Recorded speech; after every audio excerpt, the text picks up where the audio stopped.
Scrimmage number 1 for Tennessee football. It's in the books. Who stood out? Who still needs some more work? We've got all that and more here on a Wednesday, Locked On Vols. You are Locked On Vols, your daily podcast on the Tennessee Volunteers. Part of the Locked On Podcast Network, your team every day.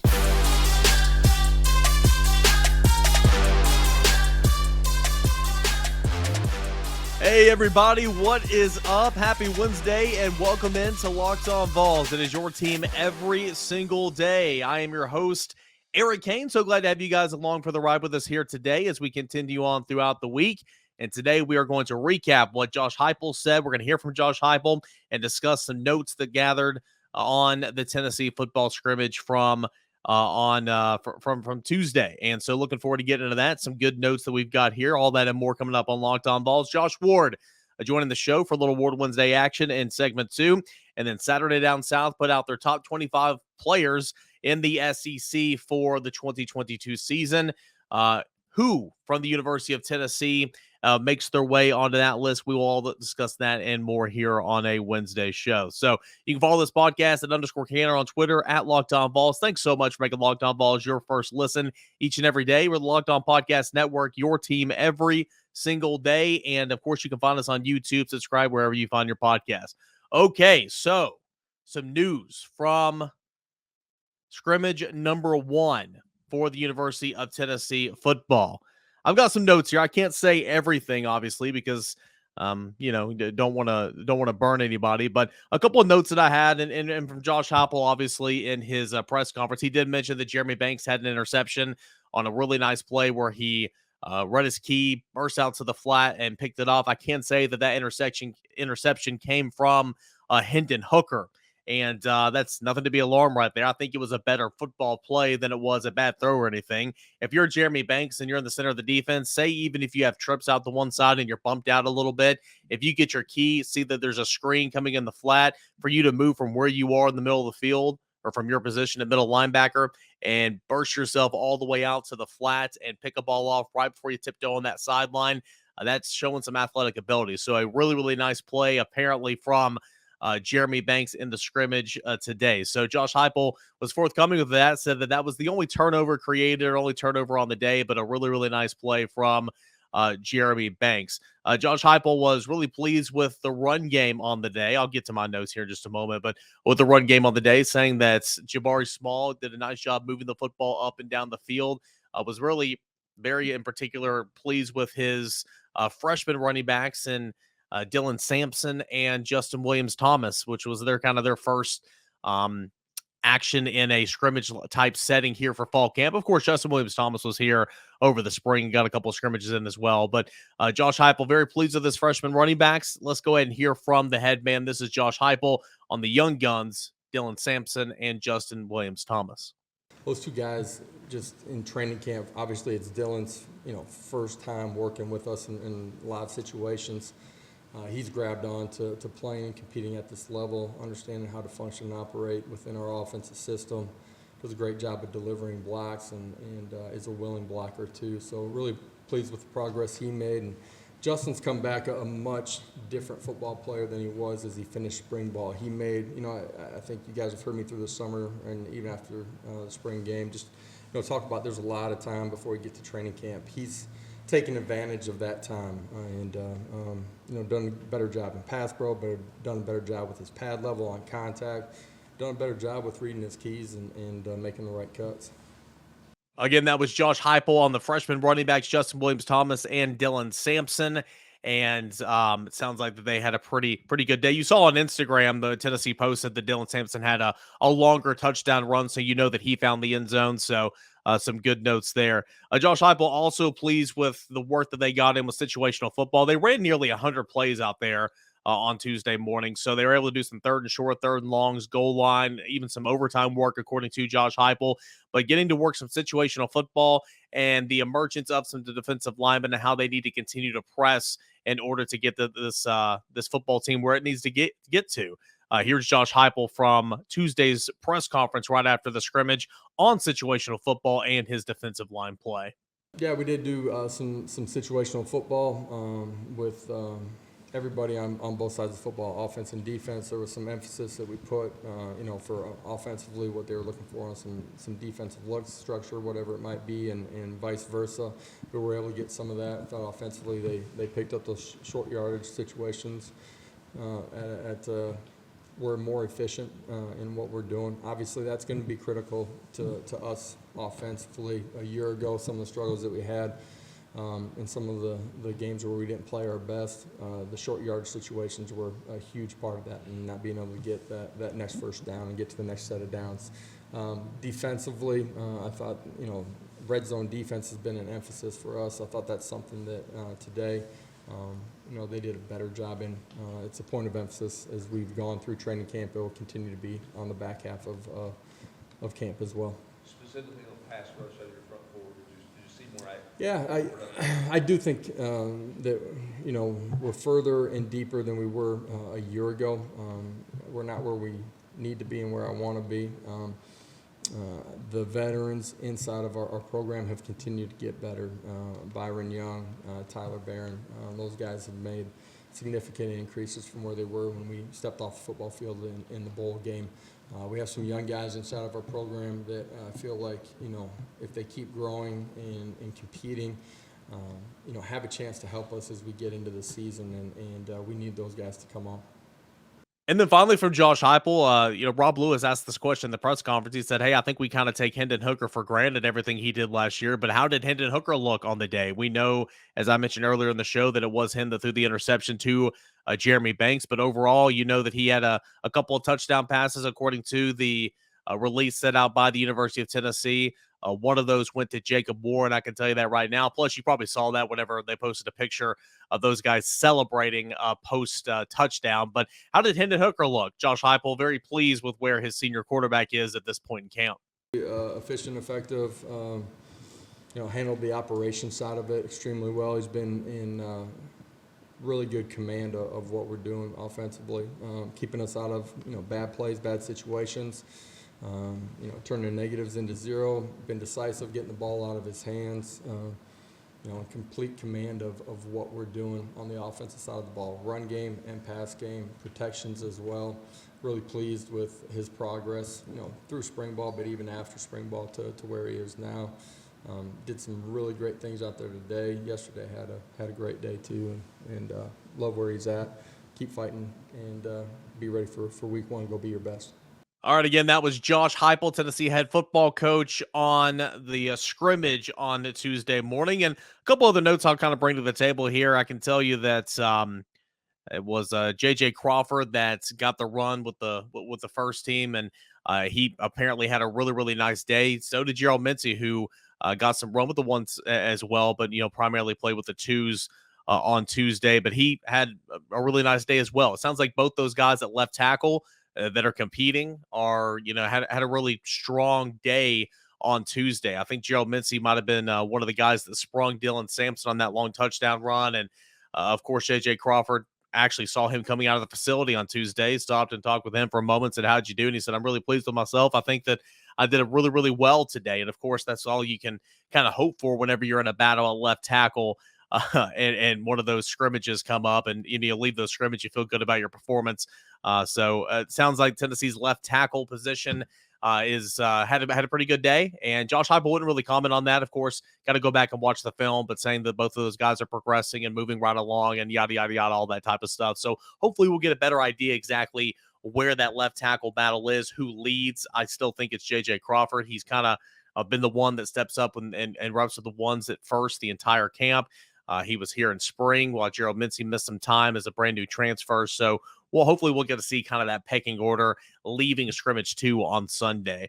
But nonetheless, you had those two guys that played pretty well. Walker Merrill was on the outside, as he's been playing on the outside throughout fall camp. Brew McCoy did not practice on Tuesday, didn't scrimmage. If you read my practice reports and listen to him on WNML and read him on VolQuest.com, you know that he's been a bit banged up the last couple of days. I think on Sunday he was off to the side stretching with a trainer. On Monday, he didn't even have a helmet or shoulder pads on, and he was doing some work off to the side. So Brew McCoy did not scrimmage on on Tuesday. So it provided some more opportunity, guys, for Ramel Keaton, Walker Merrill, stuff like, Jalen Hyatt in the slot. And I think there were some big plays. I think Hyatt had a pretty good day receiving. Of course, I mentioned Jacob Bourne had a touchdown catch. I think Princeton Fan had a long not a touchdown. I think Princeton Fan had a long reception as well. So looked like the passing game, overall was pretty solid for scrimmage number one. Now there were some balls on the ground. People are saying there were some balls on the ground. It was kind of sloppy. And again, that's some of the stuff that I said in yesterday's show. Like, that's scrimmage number one. That is routine stuff. Okay. You want to get sharpened on it. You want to continue to, get better and increase the tempo and no pre-snap penalties and all that type of stuff. Haven't heard anything about pre-snap penalties, but just in terms of the sloppiness, that's okay for scrimmage number one. That is to be expected. But apparently the tempo looked pretty good, and it shouldn't shock you. It's probably not as fast as you want it to be, but this is a returning offense. It returns 4 or 5 starters on the offensive line, your quarterback, running back, and star wide receiver. So that doesn't shock anybody that the tempo was pretty good on Tuesday. I believe Dylan Sampson got some reps of the ones, as did Justin Williams-Thomas at points in time. Jabari Small apparently had a really strong day, just moving the football up and down the field and showing that he's had a really, really good offseason. Mentioned the Jeremy Banks interception and kind of what that looked like. On defense, heard that Desmond Williams, the junior college transfer, had a really strong day, and Christian Charles is up there repping with the first and the second team at quarterback, even though he has missed some time pretty much with a red non-contact jersey throughout all the way up into camp until on Monday when he ditched that red jersey. So that is some significance as well in terms of that quarterback position battle because, excuse me, we need to figure out who's going to play cornerback. It looks like Kamal Haddon, who is continuing to miss some time. He's a bit banged up right now. I think if he's healthy, he's one of your corners, but it might very well be Warren Burrell and Christian Charles. Maybe Brandon Turnage will have something to say about that the next couple of weeks before opening night. But nonetheless, Christian Charles, I think he's one of the best ones back there. And so I think that he's stating his case to be a starting cornerback in this defense. I also think that the star position is very unresolved right now. Tamarian McDonald's having a really good camp. He, along with the transfer Wesley Walker, continued to battle that out at the star position. So there were some notes from scrimmage number one. Again, we're not able to be there. We can only go off of, what we are told from #sources who were there and kind of piece everything together from what Josh Heupel said in his press conference. And of course, what Tennessee puts out with the social team, some of those touchdowns, some of those plays, some of those pictures. It's very, very investigative work at this point in time because we could not be at the scrimmages. Long gone are the day. And of course, I was in elementary school when this happened, but long gone are the day when the media were invited to scrimmages. You could sit in the press box and they would print out stats for you. I can't even imagine that. I cannot even imagine having a stat sheet handed to me after a scrimmage saying, this guy got this many carries or this many yards. This offense, ran this many series. This quarterback completed this many passes. I mean, goodness gracious, that is truly, truly some wishful thinking right there. But all in all, scrimmage one, about what we thought. Too many balls on the ground, a little sloppy at times, but Josh Heupel seemed pleased with the efforts. Know that the offense made some plays. I think that some of these defenders, really, really stepped up. Guys like Desmond Williams, who again we've not heard from at all so far in fall football camp. Jeremy Banks with the interception, and a couple of these young guns who might have struggled with the tempo a little bit, but overall, came to play just a little bit. But we all know there's a long way to go before Ball State comes to town on September the 1st, that Thursday night, and Tennessee will be back on the practice field, not today, off day, but we'll be back on it for Thursday, Friday, Saturday, and then another scrimmage on Sunday.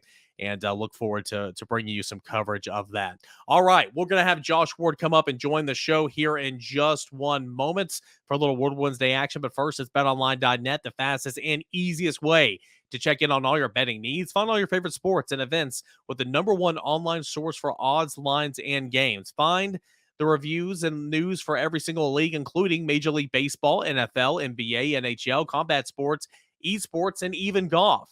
BetOnline continues to be the top online resource for all your sports wagering information, from live in-game betting to scores to podcasts and a whole lot more. They have you covered at betonline.net.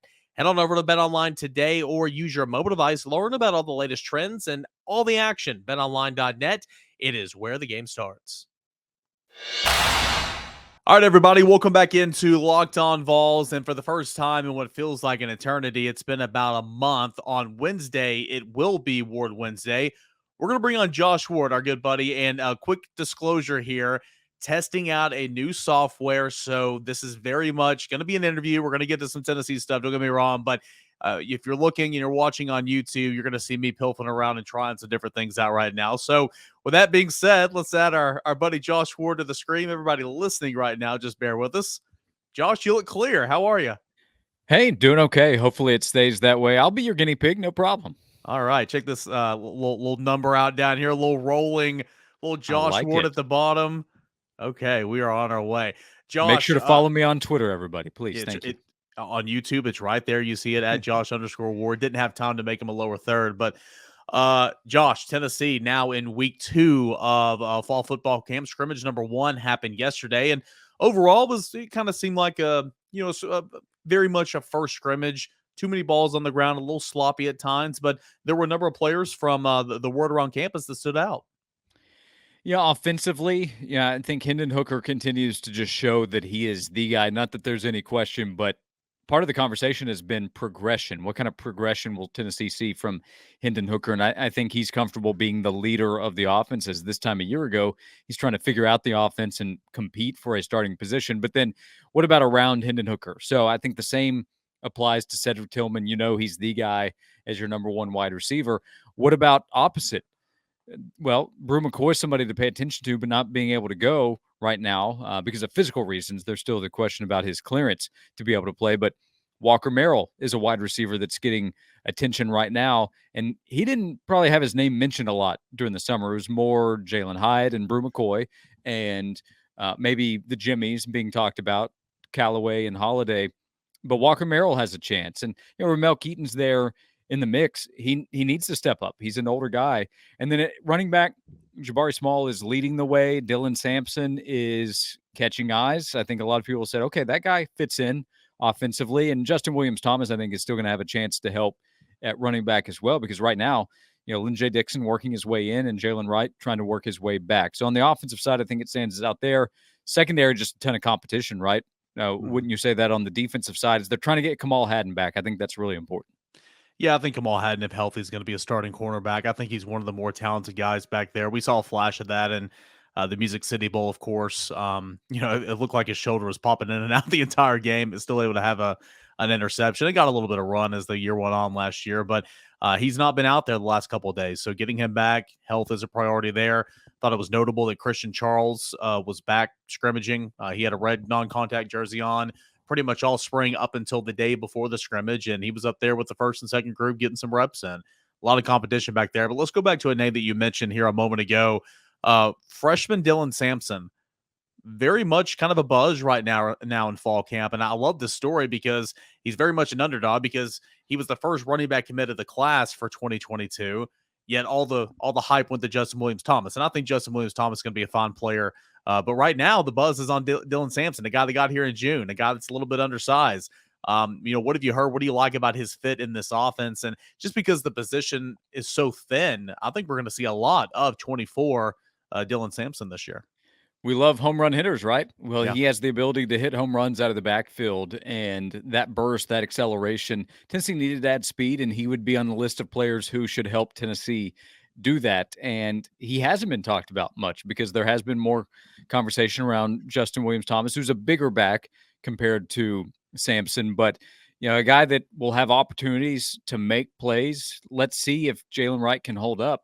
You certainly hope that Jabari Small will all season long, but there's no guarantee there. So depth is just a question. That's one reason that Lynn J. Dixon was brought in, and he's going to factor in too. So I don't think the conversation right now needs to be, hey, can Dylan Sampson carry the ball 15 times for you in a game? Can he get the ball 5 to 7 times in a game and make a big play, make a splash play for you? If he does that, that's making a difference in this offense. But at some point, somebody else probably gets hurt along the way. That's the realistic scenario. And if that's the case, you need somebody that you can find confidence in, and a benefit, not that you want it to happen, but a benefit from Jalen Wright being out and Lynn J. Dixon still having to work his way in, is that the freshmen have gotten more opportunity than you might typically expect early in camp. So far, I think they've done their best to make the most of it. And I think coming out of the scrimmage, Sampson absolutely did. Yeah, I couldn't agree more. You flip it over on the defensive side of the football. I think defensive tackle might be something we're not necessarily talking about a whole lot. I know Josh Heupel said on Monday, on Tuesday. There we go. Today's Wednesday. On Tuesday, that's after the scrimmage, that there's going to be more bodies. There's going to be more guys on the defensive line, and I do agree with that to an extent. I think you have more Leos. I think you got two young guys you want to bring along, but you got two veterans up there. You've got depth behind Tyler Barron. You got Tyree West, a freshman that we've been talking about, who had a good scrimmage as well, and the emergence of Dominic Bailey potentially. But that interior, that defensive tackle position, there's some names there, but I don't know how many of those guys the coaching staff truly trusts right now. Regardless, they're going to have to play. But Elijah Simmons, it's do or die time. We haven't heard his name whatsoever at camp so far. Amari Thomas, of course, the leader of that group. Veterans and Karot Garland, Deshaun Terry. You've got Latrell Bumpus who can play inside as well. I think that defensive tackle spot's a position that we're not really paying attention to, but obviously is going to be big for this defense. Well, the roll call takes a little bit longer now because we are talking about more players that the coaches would probably be okay putting on the field. How many difference makers, how many guys to lead the way like Matthew Butler did? I don't know right now. I don't think Rodney Gardner has a ton of confidence in saying, yeah, this guy or that guy is going to show up and make plays because they still have to do it for the first time. Amari Thomas is an obvious candidate. DJ Terry is somebody that we've talked about a lot for a reason. Bryson Eason has upside, but this is all upside we're talking about with these guys. So let's see. I think on the edge, there's real confidence that they have some improvement from Young and from Barron and some real talent to work with Josephs and Pierce. Again, that's upside too. But on the interior, it's kind of put up or shut up time for a couple of those guys at least. And Matthew Butler played a lot of snaps last year, and he was a really good player. He's one of the best players on the field whenever Tennessee was out there. But they need somebody to eat up those snaps, and they need somebody to lead the way and produce the way Butler did. And I don't think Jaquan Blakely is one of the best Tennessee defensive linemen of all time, but he was an important guy to play snaps, and Caleb Tremblay was able to come in and play snaps. So those guys have to be replaced as well. But Butler's leadership and his ability to make a difference on the interior is one of the big questions of how Tennessee will do that this fall. And maybe halfway through the season, they're being coached by somebody like Rodney Garner. Maybe we are talking about, okay, Amari Thomas has come on, and a couple of other guys have as well. If you're of the mindset that I'll give the benefit of the doubt that that's going to happen because Rodney Garner's the coach, I get it. I think you probably should have that mindset, but they still have to go prove it. Josh, about almost, I don't even want to call it midweek. I feel like camp just started, but you're vastly approaching the midway point of fall camp. Another scrimmage is going to take place on Sunday. By that point in time, the coaching staff will know who they can count on. They'll start repping those guys and getting all the reps they can with the ones, then ultimately start turning the attention to Ball State. Anything else on camp here in the early going that has caught your attention? And then lastly, the Coaches Bowl. Kept looking for Tennessee. No Tennessee in the top 25. I know you had Bill Conley on Josh and Swain the other day. He has Tennessee as high as number 9 in his rankings. What did you think about Tennessee not making that Coaches Poll as well? Yeah, to start out from camp, left tackle continues to be a position battle that I think everybody's paying attention to. I think that's the most important position battle, probably by a wide margin. I think the battle at corner matters and in the secondary overall, but it's probably in a position where, if you're talking about corner, Kamal Haddon needs to be back out there. There's not going to be much difference in the confidence level, whether you're talking about Haddon or Christian Charles or Brandon Turnage in terms of just those names being thrown out. Left tackle, you're talking about protecting the quarterback. You're Hendon Hooker, and you're talking about J.J. Crawford, who's unproven, and Gerald Mincey, who's been at another SEC school that said, okay, we'll see in the SEC East, him going from Florida to Tennessee. So that position battle really matters. That would be my biggest question mark moving forward. There are other things to figure out in special teams and the kick return game and, competition at wide receiver, I think is very real, to go back to the start of the conversation. But left tackle easily is my number one over the next 3 weeks to pay attention to. As far as the poll, I disagree with Tennessee not being a top 25 team. I think it belongs in. I would be in between where the coaches poll had Tennessee, which is essentially 28th by total votes.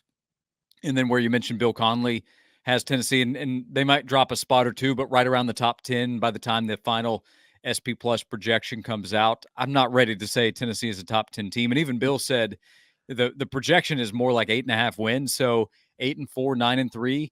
Isn't that what a lot of people are talking about? Maybe 7-5, but I think more, especially if you're on the optimistic side, would be 8-4, maybe 9-3 if if things go right and Tennessee stays relatively healthy. So if that's the case from a ranking standpoint where Tennessee would be, you're more likely in the 15 range, 15 to 20. And I think that's the appropriate spot. Preseason polls difficult. I thought Texas was too high at number 18 because, like Tennessee, Texas still has to prove what it can be. It had a worse record than Tennessee last year playing in the Big 12 and still has plenty of defensive questions. And right now doesn't know what it's getting at quarterback, has a lot of talent there with Quinn Ewers transferring in. So, that would be an example where I think Texas is too high. I think Tennessee's too low. I might even flip-flop the two UTs. So you're not ready to say that Tennessee's a top 10 team? I'm as ready as you are to say that Tennessee is a top 10 team right now, Eric Kane. My banner right here says that Josh Ward says Tennessee is a top 10 team. Everybody on YouTube sees it, so I don't know how you're going to get out of this one. You know what? Change what I just said or what you just heard, because if it's printed and it's posted, then it's got to be real. Josh Ward, man, appreciate it so much. You guys got a lot coming up. Josh and Swain, the Sports Animal, noon to 3 every single weekday. What's coming up the rest of the week on Josh and Swain? Yeah, Jason Swain obviously has good football knowledge of what's going on, and now that we're in the heart of camp, good conversation there. Thursday, look out for a conversation with Andy Staples of The Athletic. He wrote a good story on Cedric Tillman at the beginning of the week. So on Thursday, Andy Staples of The Athletic is scheduled to join the show. Josh Ward, thanks so much, buddy. Thank you. All right, as always, Josh Ward for Ward Wednesday right here on Locked On Vols. Stay tuned. We'll come back and conclude this edition here on a Wednesday. This is Locked On Vols. Welcome back into Locked On Vols, a final segment here on a Wednesday. I'm your host, Eric Kane. Again, if you're new to the show, thank you so much for making Locked On Vols your first listen each and every day. Locked On Vols, Locked On Podcast Network. It is your team every single day. All right, so we just heard from Josh Ward for Little Ward Wednesday action. To conclude this show, let's head on over to Saturday Down South and check out an article from Connor O'Gara that was posted yesterday. And it's the top 25 SEC players heading into the 2022 season. Any Tennessee Volunteers make this list? Well, I'll give you two guesses, and you'll probably go 2 for 2. Hendon Hooker comes in at number 8 on this list, and Cedric Tillman comes in at number 9. Hendon Hooker, why I like him, per O'Gara. The guy wasn't even a day one starter, yet he posted a 31-3 touchdown to interception ratio. All 3 INTs came versus teams that had at least played in a New Year's Six bowl. He finished number 3 in FBS in quarterback rating, and he ran for 620 yards, which would have been even higher if he didn't take 36 sacks. That's crazy thing. When you think about it, he should be even better in 2022. And didn't even mention he had 5 rushing touchdowns. So yes, the touchdown to interception ratio, truly it's 31-3, but I like to say it's 36-3 because you add on those 5 rushing. I know that's not how it works, but still, that's kind of how I view it. Hendon Hooker comes in at number 8. At number 9, Cedric Tillman. Why I like him from the author. He closed last season with a 7-game stretch in which he averaged 6.9 catches, 124 yards, and 1.4 touchdowns a game. That included a combined 352 yards against Alabama and Georgia. He also broke the program record for consecutive games with a touchdown catch at 7, which was dated all the way back to 1995, and he finished with 16 catches of 25-plus yards on the season. Cedric Tillman, widely considered the number 2 wide receiver in the SEC, but hey, hold on a second. According to this list, Cedric Tillman comes in at number 9. He is the first wide receiver on the board. Coming in 2 spots behind, or 1 spot behind Cedric Tillman, is Keyshawn Boutte, the wide receiver from LSU. Per the media, it was Boutte and I forgot who Jermaine Burton potentially, or not Burton. Yeah, Jermaine Burton. But pretty much everybody else has Keyshawn Boutte and Cedric Tillman as the top 2 wide receivers in the SEC. But this really is the first list that I've seen where Cedric Tillman is ahead of Keyshawn Boutte, the LSU wide receiver. Who else comes in on this list? Well, we'll go to the top. And of course, no surprise if you listen to Locked On Vols. I know a lot of you guys like to make fun of me and say I have a love fest for him, but simply put, he's the best football player in the country. No doubt about it. Will Anderson Jr., the linebacker from Alabama, he comes in at number 1 on this list. The reigning Heisman Trophy winner comes in at number 2 with Bryce Young. So 2 Alabama Crimson Tide players are at the top. Then you got Brock Bowers, the tight end from Georgia, coming in at number 3. Jalen Carter, defensive lineman from Georgia, at number 4. And then Antonio Johnson, the defensive back from Texas A&M, with Jordan Battle, the safety from Alabama, at number 6. And number 7 is Cam Sutton of South Carolina, the cornerback. We mentioned Hooker at 8, Tillman at 9, Butte at 10. Nolan Smith, linebacker at Georgia's at 11. Tank Bigsby, running back of Auburn, is 12. Jalen Catalon, Arkansas safeties at 13. Eli Ricks, the quarterback of Alabama, is at 14. KJ Jefferson, Arkansas quarterback, is at 15. Nick Broker, offensive lineman of Ole Miss, is at 16. Chris Rodriguez, the running back, the SEC's leading rusher from a season ago, is at number 17 on this list. Devin Achane, the Texas A&M running back. I'm still not saying his name correctly, but he's been there forever. He comes in at number 18. Dallas Turner, the linebacker from Alabama, is 19. And 20, it's Jahmyr Gibbs, who has yet to play a game for the Alabama Crimson Tide, but truly a standout career before coming to Alabama, is at number 20. The last 5 on this list: Zach Evans, transfer portal from TCU, now at Ole Miss, the running back. He comes in at number 21. Derek Hall, Auburn's defensive end, at 22. One-time Tennessee football commit B.J. Ojulari, the LSU defensive end, is number 23. Osiris Torrance, the offensive tackle from Florida, is at 24. And then it's Spencer Rattler. You know you had to get Spencer Rattler in somewhere. And according to Saturday Down South, he is the 25th best player in the SEC entering the new season. Again, I don't think he's going to be awful. I think there's a whole lot of talent there, but I am not buying any stock in Spencer Rattler until I see him do it at a consistent level in the Southeastern Conference. But big takeaways: Hendon Hooker coming in at number 8, Cedric Tillman coming in at number 9. 2 top 10 players for the University of Tennessee. Not bad, of course, on the offense, and everybody's kind of predicting Tennessee to take maybe another step as a team, but continue to pick up right where they left off offensively in 2021. All right, that's going to do it here for today's show. Big thanks to Josh Ward for stopping by the show. Had fun recapping this article from Saturday Down South, and of course, some notes from the scrimmage and audio and video from Josh Heupel. If you're watching this on YouTube, new little setup. Hope you like the little rolling screen there, or what do you call it? The rolling tab, the rolling ticker. That's what you call it. The rolling ticker there at the bottom, kind of like ESPN style. We can put some different messages and stuff on that as we continue on and we get used to this new platform. So having a little fun with it, but thanks for your patience. And thanks for tuning in as always. Coming up later in the week, I do want to get back to the schedule. We did the most important football games on the schedule earlier this week. I think it was on Mondays. At some point this week, I want to do toughest games, ranking each game essentially, from toughest to least toughest, or easiest rather. A lot of you guys didn't like that I had Alabama ranked at number 7 in terms of games of importance because it's a rivalry game. I can assure you Alabama will be number 1 on the list of toughest games for the University of Tennessee whenever I come out with that list. So that's what you had to look forward to the rest of the week. Hopefully going to get a VFL on to join the show and preview a little Tennessee football at some point this week as well. But all that and more coming up on the rest of the week. Thanks so much for making Locked On Vols your first listen, your first watch on YouTube, your first listen wherever you find your podcast. Check out Locked On SEC. Make that your second listen right behind Locked On Vols, which of course is your first listen each and every day. Guys, thanks so much. Really do appreciate it. Couldn't do it without you. Same time, same place. Pull up a chair. We'll do it again tomorrow right here on Locked On Vols.